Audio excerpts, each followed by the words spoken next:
harus melawan dengan zikir. Afdalul zikri fa'lam annahu la ilaha illallah, la ilaha illallah, la ilaha illallah. Zikir itu 3. Di mulut la ilaha illallah, di hati la ilaha illallah, di pikiran la ilaha illallah. Sejalan antara 3, mulut, hati, dan pikiran. Banyak orang mulutnya la ilaha illallah, hatinya gaji 13 belum cair. Makanya harus serentak antara 1, 2, 3. La ilaha illallah, la ilaha illallah, la ilaha illallah, la ilaha illallah. Begitu kita sudah berzikir, maka Allah mengatakan, ala bizikrillahi tatma'innul qulub. Dengan berzikir mengingat Allah, maka hati akan menjadi tenang. Hati yang tenang itu disebut dengan mutmainnah. Ya ayyatuhan nafsul mutmainnah. Wahai jiwa yang tenang, wahai hati yang tenang, irji'i ila rabbiki radiyatan mardiyah. Kembalilah engkau kepada Allah. Allah ridha kepadamu dan kau pun ridha kepada Allah. Fadkhuli fi ibadi. Masuklah ke dalam golongan hamba-hambaku. Wadkhuli jannati. Masuklah ke dalam surga. Orang yang masuk surga itu yang hatinya bersih. Yauma la yanfa'u malun wala banun.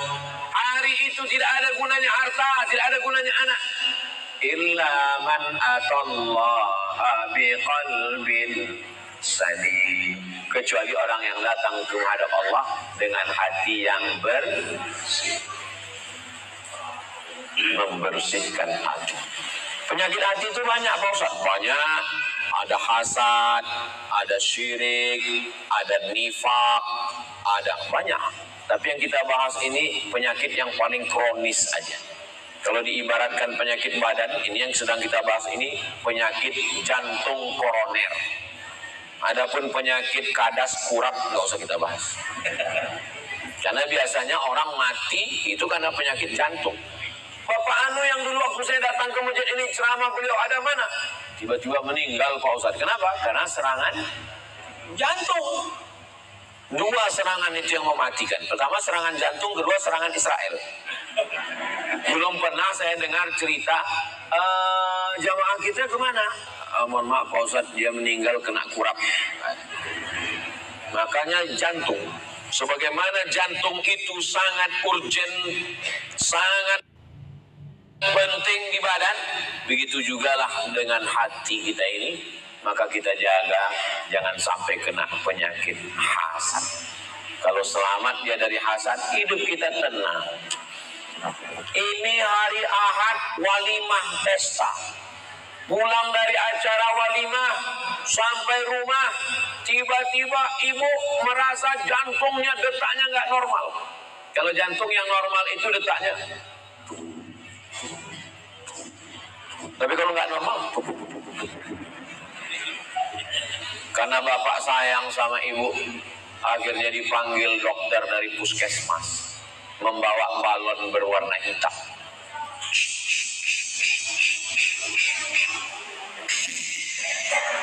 Jangan jauh-jauh dari rumah ya Bu. Kenapa? Ini tensinya 180/150. Jangan jauh-jauh. Kenapa jangan jauh-jauh? Susah ngurus jenazahnya. Tadi ada makan daging kambing? Enggak ada. Makan soto kambing? Enggak ada. Makan sate kambing? Enggak ada. Makan gulai kambing? Enggak ada. Ternyata bukan salah kamu. Salah jadi mana? Waktu kondangan tadi ada teman gelangnya besar betul.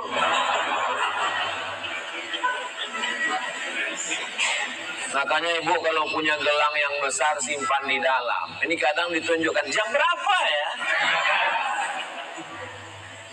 Pulang kita Pak. Enggak semua orang di sekitar kita itu hatinya bersih. Iya kalau dia kaget meninggal. Kalau dia kedukun, disantetnya kita. Dari hasad muncul hasud, dari hasad muncul santet, Dari hasad muncul ain, dari hasad muncul KPK. Sakit hati, ngadu ke KPK, ngadu ke BPK, ngadu ke Inspektorat Jenderal, ngadu ke polisi, ngadu ke Propam. Kemana-mana itu perginya. Cinta ditolak, dukun. Banyak juga yang pernah ke dukun itu. Jadi kuncinya dunia ini kalau mau aman, bersihkan hati dari hasad. Insya Allah kita semua ini bulan suci Ramadan ini pakaian sudah bersih, lantai karpet masjid sudah bersih, lingkungan sudah bersih, tapi yang paling penting adalah tapi jangan dibalik. Jangan dibalik. Jangan sampai besok pagi bapak masuk kantor enggak mandi. Sampai di kantor, sampai di ruko, sampai tempat kerja ditanya, itu tai matamu sebesar bakso, kamu gak mandi? Allah hanya melihat hati kita. Innallaha la yanzuru ila ajsamikum. Allah tidak melihat badan kamu. Wala ila suwarikum. Allah tidak melihat rupa kamu. Walakin yanzuru ila qulubikum. Yang dilihat Allah adalah hati kamu. Allah melihat hati. Seandainya yang dilihat Allah itu wajah, dan yang masuk surga itu cuma yang putih, berapa lama kita mesti minum skincare? Seandainya masuk surga itu karena wajah, dan yang masuk surga itu cuma yang mancung, kita urutan yang keberapa? Eropa, Australia, Arab, habis itu barulah kita. Arab maklum, Arab cemas. Tapi karena yang dipandang itu bukan hidung, bukan kulit, tapi yang dipandang adalah hati. Kita tinggal bersihkan saja hati. Makanya selesai bersih wajah, bersih tangan, bersih kepala, bersih telinga, bersih kaki, terakhir bersihkan hati. Asyhadu an la ilaha illallah syarikalah wa asyhadu anna muhammadan abduhu wa rasuluh. Allahumma ja'alni minat tawwabin waj'alni minal mutatahhirin waj'alni min ibadikas sholihin. Subhanallah walhamdulillah wa la ilaha illallah wallahu akbar wa la haula wa la quwwata illa billahil aliyyil azim. Bersihkan hati. Astaghfirullah Rabbal baraya. Astaghfirullah minal khataya. Rabbi zidni ilman nafi'an wa wafiqni amalan salihan. Ya Rasulullah salamun alaik ya rafi'as sya'ni wad daraji atfatan ya jibratal alami ya uhailal judi wal karami ya uhailal judi wal karami. Allahumma salli ala Sayyidina Muhammad. Tadi saya mulai jam 1.15, sekarang sudah jam 2 kurang. Jadi Ustaz Somad ceramahnya 40 menit, sisanya jawab pertanyaan berikut. Jangan kemana-mana. Bagaimana jika kita, terutama ibu-ibu, punya utang puasa dan belum menggantinya pada saat bulan Ramadan berikutnya telah tiba? Masih ada kesempatan mengganti 6 hari lagi. Senin, Selasa, Rabu, Kamis, Jumat. 5 hari lagi masih sempat. Ibu kemarin tinggalnya berapa hari? 7 hari. Bapak berapa hari? 17 hari. Masih ada kesempatan menggantinya 5 hari lagi. Niatnya besok saya niat puasa qadha lillahi ta'ala. Qadha bukan kodok. Qadha mengganti. Siapa yang puasa qadha besok dapat 3. 1, qadhanya lunas. 2, dapat pahala puasa sunat Senin. 3, dapat pahala puasa sunat Sya'ban. Tapi katanya kalau udah lewat nisfu Sya'ban gak boleh puasa lagi Pak Ustaz.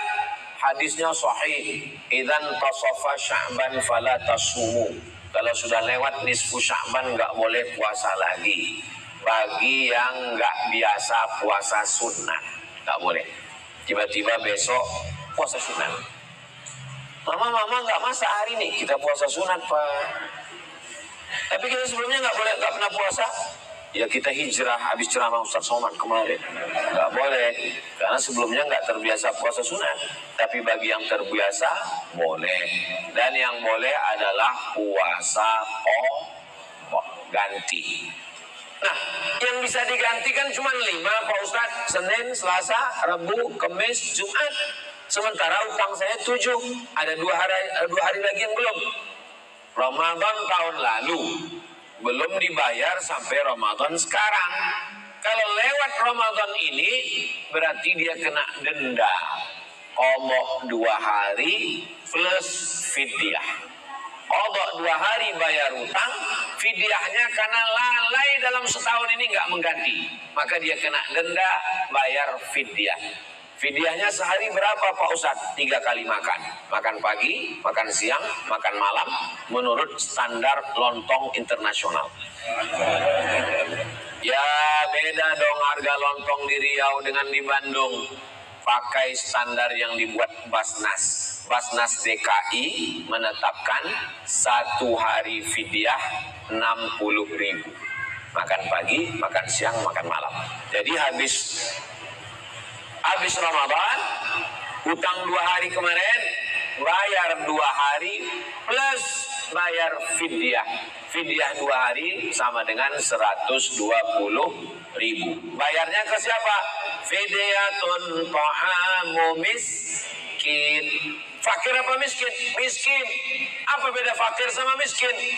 Orang tua renta, hidup sebatang kara, istri anak enggak ada kerja, fakir.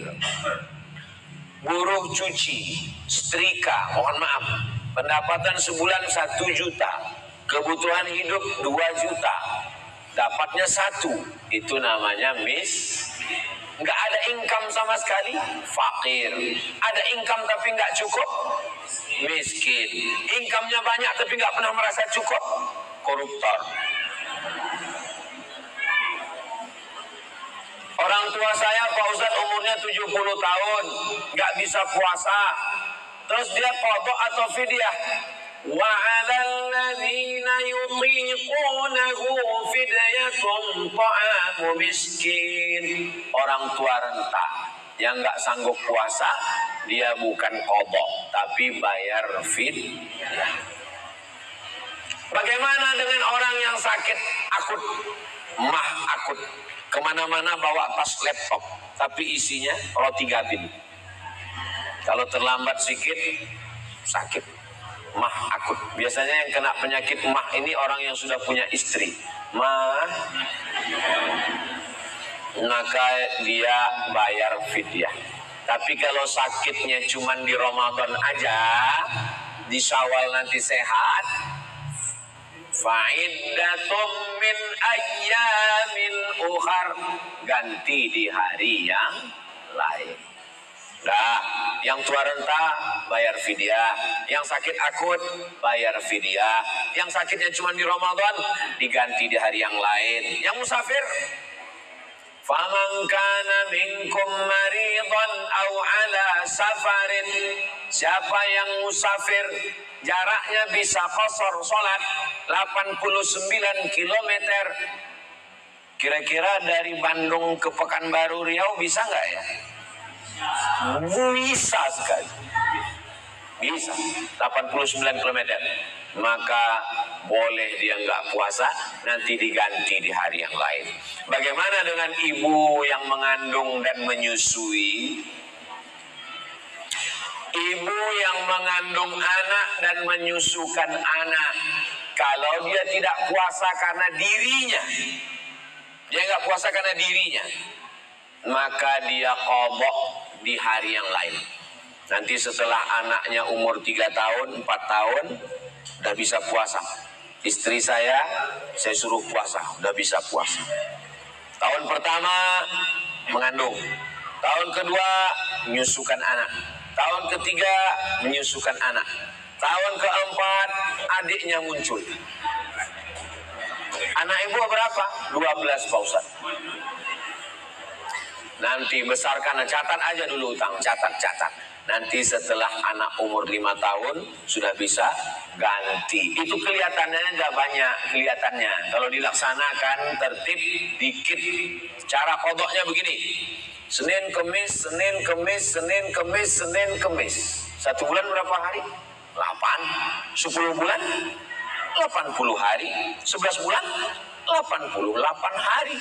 Tambah 2 hari, 90. Badan sehat, selamat dari kolesterol, selamat dari racun pestisida, badan fit, dan irit uang belanja. Jadi bagus ibu kodok. Saya kalau tentang masalah kodok ini selalu ibu, karena ibu mengandung, ibu menyusukan anak. Tapi kadang bapak-bapak pun puasanya lebih banyak tinggal daripada ibu-ibu. Itulah untungnya kalau punya suami yang baik. Dia akan ingatkan ibu, mama, puasa kamu sudah diqadha atau belum? Tapi kalau dapat suami Fir'aun, mudah-mudahan cepat tenggelam di Laut Merah. Jangan diaminkan, nanti mati betulan.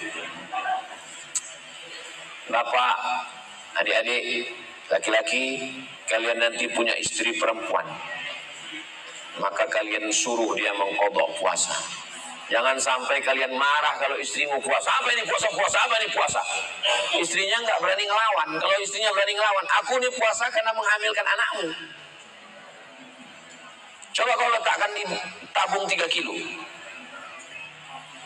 Apa hukum minum obat pencegah haid agar puasanya bisa penuh? Pil pencegah haid hanya difatwakan ulama untuk pergi haji dan umroh. Nunggu haji 30 tahun. Sampai di Makkah mau tawaf nggak bisa. Maka daruratnya tingkat tinggi. Dia pergi ke dokter, dokter kasih obat pencegah haid. Supaya ketika sampai di Makkah dia bisa tawaf, habis tawaf sa'i, habis itu tahallul. Tanggal 8 pergi ke Mina, tanggal 9 ke Arafah, tanggal 10 ke Musdalifah ke Mina, melontar jumrah ula wusta aqabah, kembali tanggal 12 ke Makkah tawaf ifadah, sa'i tahallul, selesai. Karena nunggunya 30 tahun. Tapi untuk Ramadan, ulama tidak memberikan dispensasi untuk makan pil penahan haid. Begitu kata guru-guru kami di Mesir. Karena daruratnya tidak tingkat tinggi. Jadi biarkan saja normal, maaf, darah kotornya biarkan keluar. Nanti habis Ramadan diganti. Enggak banyak, cuman 7 hari. 1 bulan puasa Senin Kamis selesai. Enggak banyak itu insya Allah. Mudah-mudahan nanti di bulan Syawal ada namanya puasa 6. Man shoma Ramadan, siapa yang puasa Ramadan, summa asba'ahu sittan min Syawal, diiringi puasa 6 hari di bulan Syawal, karena kasiyamid dahri, dapat pahala seperti puasa sepanjang tahun. Nanti pada saat bulan Syawal niatnya niat qadha. Kata Imam Zakaria Al-Ansari dari kalangan mazhab Syafi'i. Nanti Bapak Ibu panjang umur, sehat badan, ziarah ke makam Imam Syafi'i di Kairo, Mesir. Amin. Nanti kita berangkat umroh bersama, ongkos tanggung masing-masing.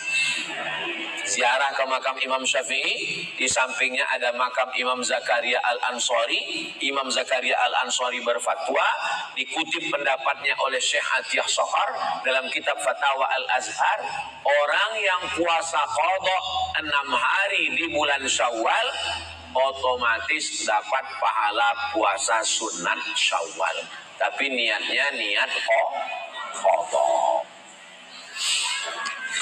Kertas terakhir ini, jamaah ini serius sekali, diketik, di print. Bayangkan kalau saya tidak jawab, didoakannya saya mati disambar geledek.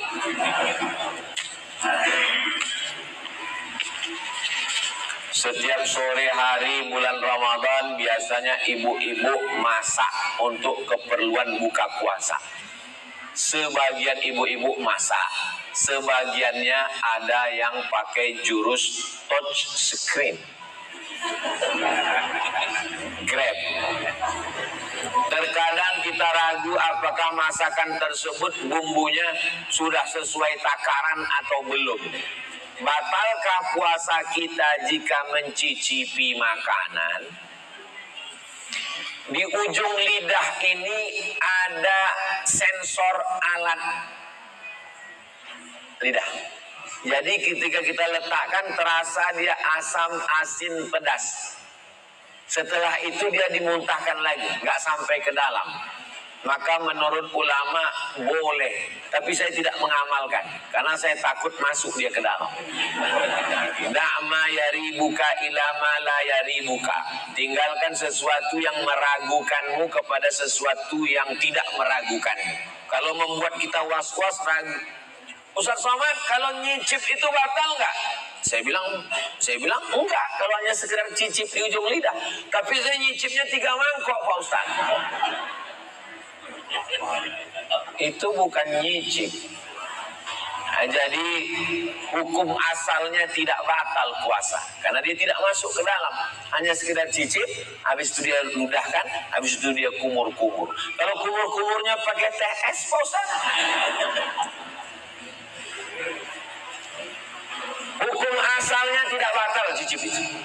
Tapi saya selalu dalam masalah hukum saya ketat. Kenapa?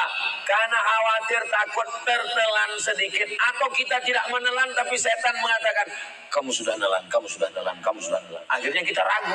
Maka dalam hadis dikatakan da'ma yaribuka, tinggalkan sesuatu yang meragukanmu, ila ma la yaribuka, untuk sesuatu yang tidak meragukanmu. Nah, jadi ibu pakai jurus agak-agak kira-kira. Nah, biasanya kalau sudah profesional, saya aja yang masak nggak profesional bisa kok. Nanti dekat tempat sediakan garam, yang kurang kasih garam. Suaminya kurang garam, enggak, kurang asam, kasih asam. Mudah-mudahan Ramadan kita tahun ini lebih baik daripada Ramadan yang tahun lalu. Amin ya rabbal alamin. Tadi sebelum kesini saya nonton TV, ada acara membersihkan karpet masjid di sungai. Jadi masjid lain sibuk dengan membersihkan lantai masjid, tapi Masjid Baitur Rahman membersihkan hati.